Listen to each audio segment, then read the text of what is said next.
Hey guys, Subharaj again, and I'm back with another fairly candid video. So again, I was working with a student on another concept, the Lydian scale. If you don't know the Lydian scale, let's say if we're in the key of D, we basically play a major scale, but the fourth note is sharp. So if you look at it as Do, Re, Mi, Fa, Sol, La, Ti, Da, we basically take the Fa and make it a Fi. So do re mi fi sol la ti do ti la so fi mi re do, so on. So that's our Lydian scale, right? So now the question was, how do you internalize the Lydian scale? Now the thing is, I'm sure you will find hundreds and hundreds of different ways of internalizing scales and learning scales, making the most out of scales.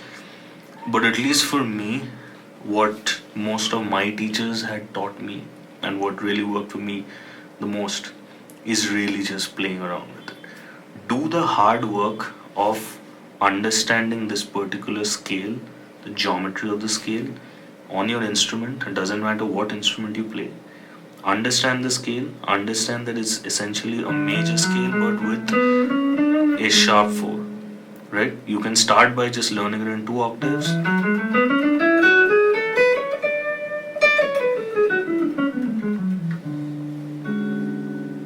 Right? You start by learning it in 2 octaves and then you try moving around it, right? Around the fretboard, in the sense that, let's say I'm starting from here.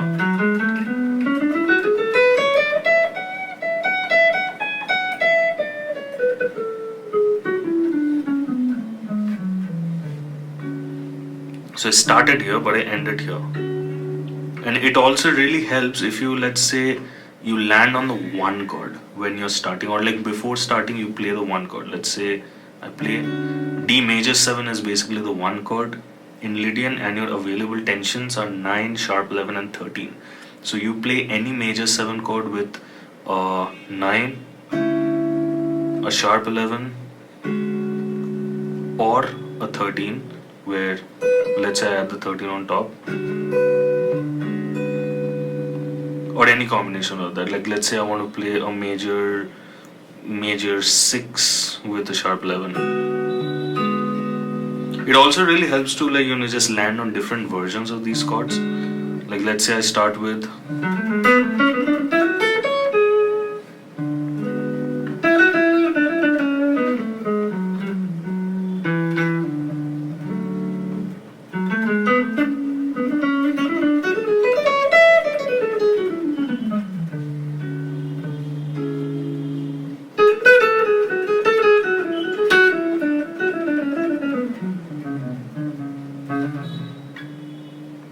and then slowly you can start, like as you keep getting used to it, you'll start building more speed for it.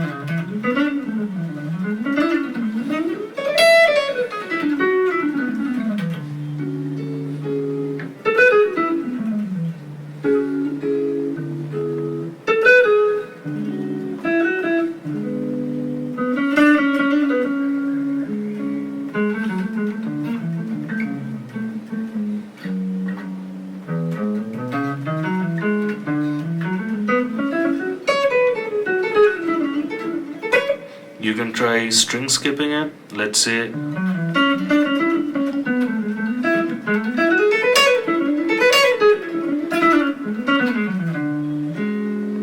but always trying to land on that 1 chord, right? And try, like I said, like try different versions of that 1 chord, just because that will just give you more options in general. Let's say I want to play a major 7 with a 9. So if you look at this particular voicing, you essentially have your root, then you got your 9, then you have your 5, and then you have your major 7. So you can call this a D major 7 with a 9. Another way of looking at it is an A major triad with D in the root. So you play an A major triad anywhere, let's say here, and then play a D in the root. I got a D right here. What if you octave displace that D? So it's the A chord and maybe you play that D here, right? You tap it out, it's a bit of a stretch. And actually, while we're on that topic, so check this out. If I'm holding that A and I try to tap, you hear that little sound that you're getting, the ting kind of sound. To avoid that, what you can do is you can just hold down on a note, right? You don't have to play that note, but then when you tap it, you don't get that, right? You don't get that unwanted noise. Or like maybe, you know, if you're if the note you're holding down on is nearer to the tapped note, it'll be even cleaner. So let's say I'm holding this note. Sorry. You see how that just sounds cleaner? Right? And this way you can just create like more interesting voicings. Right? Or I mean this particular note, let's say you hold down on that 13 right here.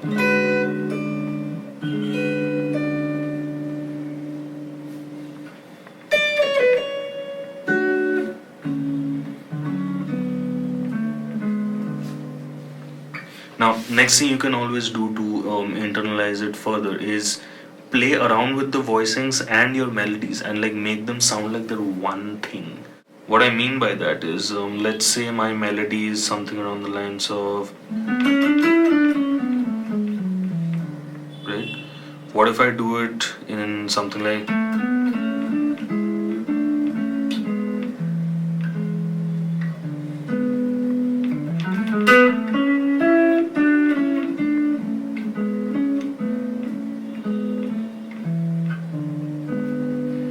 and if you notice, I'm continuously trying to keep the tonality of Lydian alive.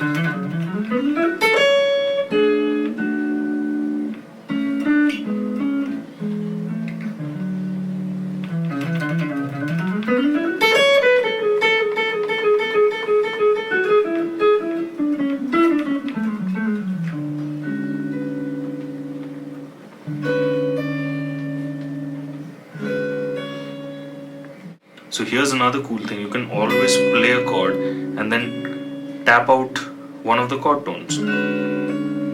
Let's say here I'm tapping out the major 7.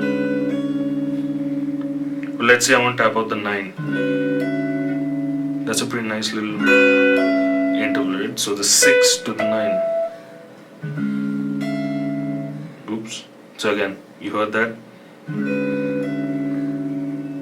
See how much cleaner the chord sounds, right? And then you really hear more interesting harmonies coming out of you, right? In general, right?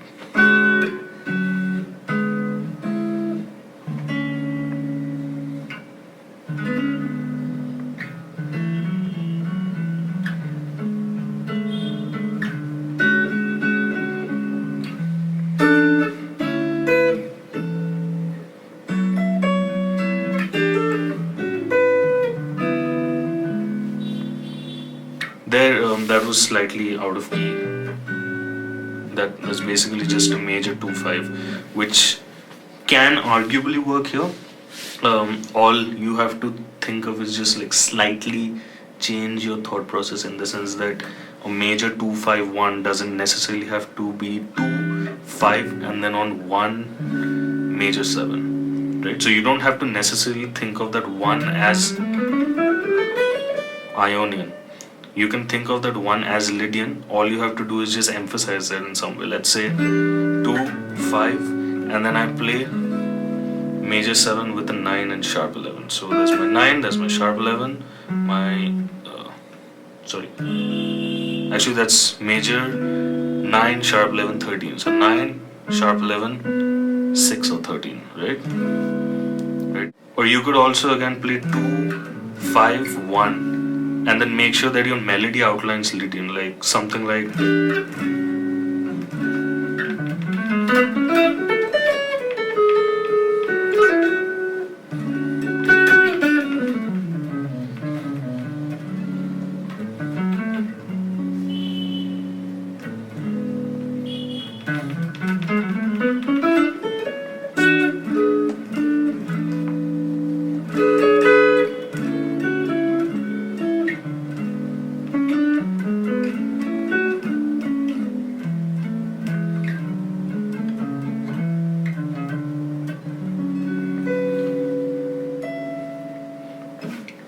So hopefully that was helpful, and hopefully you are taking something interesting away from here.